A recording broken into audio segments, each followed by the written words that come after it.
नमस्कार दोस्तों, खट्टी मीठी यादें। मैं हसन अली, इंदौर, मध्य प्रदेश, हिंदुस्तान से। और बहुत बढ़िया भाई शाहिद भाई, आपने शर्त का जो वाकया सुनाया मूंगफली की, बड़ा बड़ा मजा आया और उससे मेरी कुछ यादें भी ताज़ा हुई। तो एक वाकया इस पे मुझे याद आया। ये 2011-12 की बात है, जब हम लोग 2010 में 31 मई 2010 में हम लोग राजगढ़ से इंदौर शिफ्ट हो गए थे। और 2011 में मध्य प्रदेश दृष्टिहीन कल्याण संघ, जो हमारे इंदौर में ट्रेनिंग सेंटर है, doctor Helen Keller Keller blind school के तहत होता आता है। ये भी मतलब ये doctor Helen Keller blind school भी इसी संस्था के अधीन है, मध्य प्रदेश दृष्टिहीन कल्याण संघ। इसको एमपीडब्ल्यू वेलफेयर भी कहा जाता है।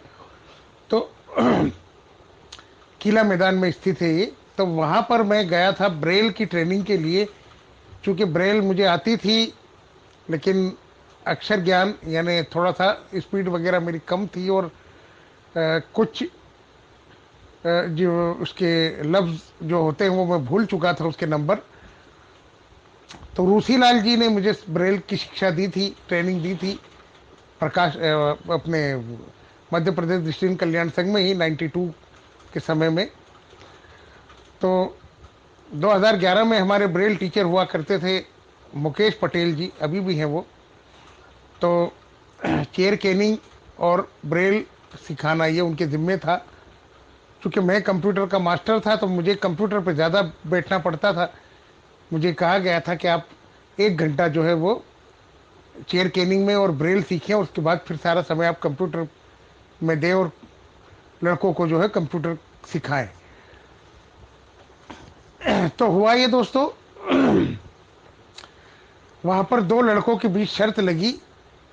एक इंदौर से था, चंदन नगर, अफजल अब्बासी नाम था उनका। और एक मिथुन नाम है एक लड़के का। दोनों ही मेरे दोस्त हैं वैसे। तो ये किसी गांव से है, इंदौर से कुछ, देवास से कुछ किलोमीटर दूर गांव, कोई गांव है, मुझे याद नहीं आ रहा। तो इन दोनों के बीच शर्त लगी।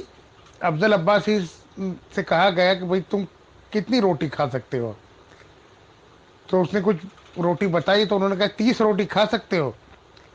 उसने हाँ की, 30 रोटी। और कुछ 100 200 रुपए की शर्त थी, क्योंकि वो तो गरीब बेचारा अफजल अब्बासी गरीब बंदा था, ज़्यादा उसके पास पैसा नहीं था। तो बहरहाल ये शर्त इन दोनों के बीच लग गई। और हेमा आंटी का ढाबा जो है हमारे स्कूल से थोड़ा सा आगे, 3 बत्ती चौराहे पर हुआ करता था, ट्रेनिंग सेंटर से आगे हुआ करता है, अभी भी होगा मेरे ख्याल से। तो लग गई भाई दोनों की शर्त 30 रोटी खाने की, सब्जी के साथ। अब हमने जो है वो जाके हेमा आंटी से ये सारा वाकया बता दिया। मैं भी था, मेरे साथ धर्मेंद्र गौड़ नाम का एक लड़का था। तो हमने रोटी को थोड़ा और मोटा करवा दिया, लेकिन उसने वो 30 रोटी खा ली। उसके बाद जो फिर उसकी जो हालत हुई है, वो पूरी रात जो है वो स्कूल के बाहर घूमता रहा, बस घूमता रहा वो। और फिर उसको जो है वो जुल्लाब लग गए, और 3 दिन तक उसकी बड़ी हालत, बहुत ही हालत खराब रही।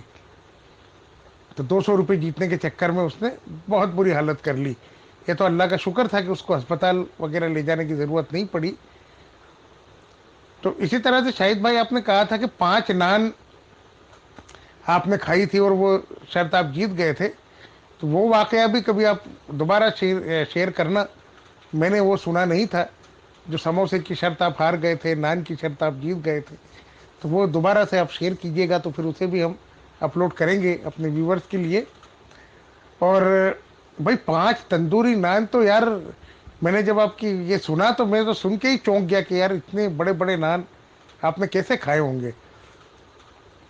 और समोसे किस तरह के थे ये तो मुझे नहीं पता। अगर वो बेक समोसे थे तो ज़रूर आप नहीं खा पाए होंगे। एक बार इसी तरह की शर्त लग गई थी मेरे और मेरे एक दोस्त के बीच, 5 बेक समोसे की। हालांकि वो मैंने खा तो लिए, लेकिन हालत मेरी बड़ी ख़राब हो गई थी। तो इसी तरह से एक वाकया और आया, याद आया दोस्तों। एक साइटेड हमारे दोस्त थे, मुनीर नाम था उनका। अब वो इस दुनिया में नहीं रहे। अभी रिसेंटली साल 2 साल पहले ही हार्ट अटैक से उनकी मौत हो गई। तो हम जब राजगढ़ से इंदौर आए थे तो एक मदनी होटल हुआ करती है हमारे यहाँ पे, थोड़ा सा हमारे घर से तकरीबन 4 से 5 किलोमीटर की दूरी पर, 2 से 3 किलोमीटर की दूरी पर। तो फ्राई मछली उसकी बड़ी बेहतरीन होती है और मुझे बड़ी पसंद भी है। और मैं 1 किलो मछली जो है वो लाता था और खा जाता था। तो कई बार वहाँ वहीं पे होटल में बैठ के भी खाते था और कई बार रिक्शे में भी बैठ के खाता था। तो वो वहाँ पर मुनीर से मेरी दोस्ती हुई।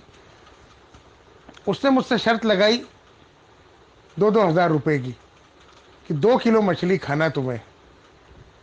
पहले तो मैं थोड़ा सोचा कि यार 1 किलो मछली तो मैं खा सकता हूँ, 2 किलो खा सकता हूँ कि नहीं। लेकिन पता नहीं मुझे क्या सूझी, मैंने उसे कहा कि हाँ भाई 2 किलो मछली मैं खा सकता हूँ। उसने कहा कि एक बैठक पे खाना है और उसके बाद फिर आपको एक कोल्ड ड्रिंक भी पीना है। मैंने कहा नहीं भाई, कोल्ड ड्रिंक नहीं पी सकता मैं, जाहिर है इतनी मच्छी खाऊंगा तो फिर गुंजाइश नहीं बचेगी। तो फिर उसने कहा कि चले 2 किलो मछली खाएं अब। मैंने कहा ठीक है, मछली खाएंगे पक्का। वहीं होटल पे हम लोग गए, मदनी होटल पे, और वहाँ अच्छी बेहतरीन 2 किलो मछली फ्राई करवाई। और मैंने उसे, चूंकि उस समय सिंडियन मोबाइल हुआ करते थे, तो सिंडियन मोबाइल से मैंने उसे मैसेज कर दिया कि भाई पीस छोटे छोटे रखना, बड़े बड़े पीस मत रखना, और छोटे छोटे रखना और कड़क कर देना। उसने ऐसा ही किया। अब वो जब मछली आई तो उसने उसको बोला, अरे ये क्या लेकर आए, बड़ी बड़ी अच्छे पीस करके लाना था, ये वो फलाना ढिमका, ये 2 किलो नहीं लग रही मुझे। उसने फिर ले जाके उसको तुलवाया तो वो बराबर 2 किलो थी वो। अब मैंने छोटे छोटे पीस इसलिए जानबूझ के करवाए कि एक तो उसके कांटे भी ज्यादा ना रहे उसमें, और मैंने उसको कहा था कि ज्यादातर पीस बोनलेस करवा रखना उसमें। तो ठीक है भाई, मजबूरी, उसको अब वो देना ही पड़ी मुझे। लग दिया भाई पूरा पूरा थाली जैसा भर के उसमें, बड़े से थाली में। अब शुरू किया भाई मैंने खाना। आधी से ज्यादा मछली तो मैंने खा ली, तकरीबन 1.5 किलो के आसपास की। उसके बाद फिर अब मेरा पेट भर, करीब करीब भर गया था। मैंने कहा यार अभी भी बहुत सारे पीस है, क्या करूं।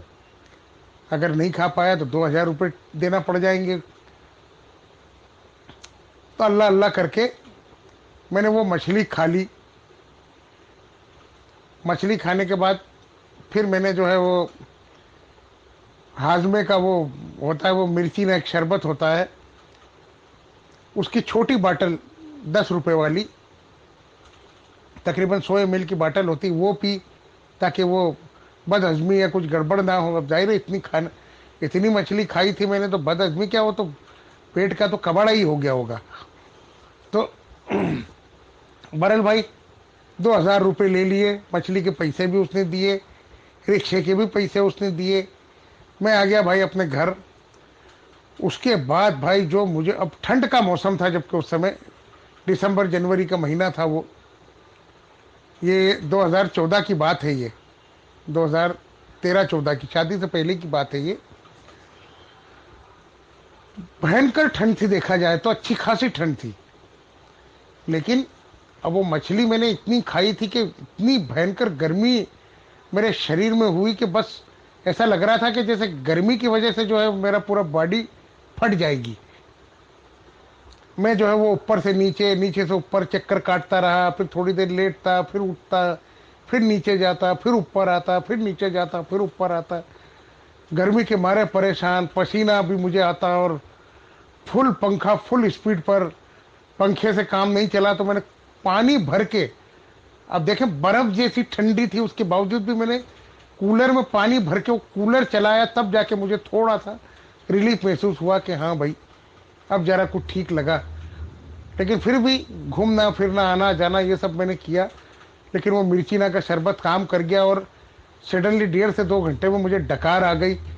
तो मेरे को बहुत रिलीफ और बहुत आराम महसूस हुआ। उसके बाद तकरीबन 3 बजे 4 बजे तक मैं ऐसे ही घूमता रहा, ऊपर से नीचे नीचे से ऊपर करता रहा। उसके बाद फिर मैं सोया और मुझे नींद आ गई। और उसके बाद मेरी नींद खुली दोपहर को 3, साढ़े 3, 4 बजे के आसपास। लेकिन नींद खुलने के बाद भी मुझे लगा कि पेट मेरा अभी भी भरा भरा ही है। मैं नीचे जाके थोड़ा पानी वानी पिया और बस, क्योंकि चाय वगैरह पीने की मेरी आदत नहीं है। नाश्ता भी कभी कभी करता हूँ मैं। अब करना पड़ता है क्योंकि दवाइयाँ वगैरह लेनी पड़ती है, इंजेक्शन वगैरह, तो खाली पेट नहीं ले पाता। तो उस दिन रात में भी मैंने कुछ नहीं खाया। मेरा मन नहीं किया। मम्मी ने कहा कि उस समय क्योंकि हमारे रात का खाना जो है वो हमारे कम्युनिटी से आता है, जमात से आता है, तो बेहतरीन उसमें गोश्त वगैरह आया था, मेरी पसंद का अखनी पुलाव आया था, क्योंकि हमारे सैयदना साहब की तरफ से वो उस दिन का खाना था। सारी चीज़ें मेरी पसंद की थी, लेकिन मैंने केवल एक जैतून था वो खा लिया और थोड़ी सी मिठाई खाई, और बस मुझसे नहीं खवाया, मैंने खा नहीं पाया कुछ भी। उसके बाद फिर वो पूरा दिन और उसके दूसरे दिन की दोपहर में फिर मैंने खाना खाया, तब जाके मैं थोड़ा सा मतलब पूरा मेरा पेट खाली हुआ। और अच्छा, अल्लाह का शुक्र रहा कि मुझे दस्त वगैरह नहीं लगे, जुलाब वुलाब नहीं हुए, पेट वेट अच्छे से साफ हो गया। ये बात थी कि 2-3 बार मुझे जाना पड़ा बैतुल खला, लेकिन कोई टेंशन वाली कोई बात नहीं रही। उसके बाद से मैंने तौबा कर ली भाई, जिंदगी में मैंने कहा कभी मछली की शर्त नहीं लगाऊंगा।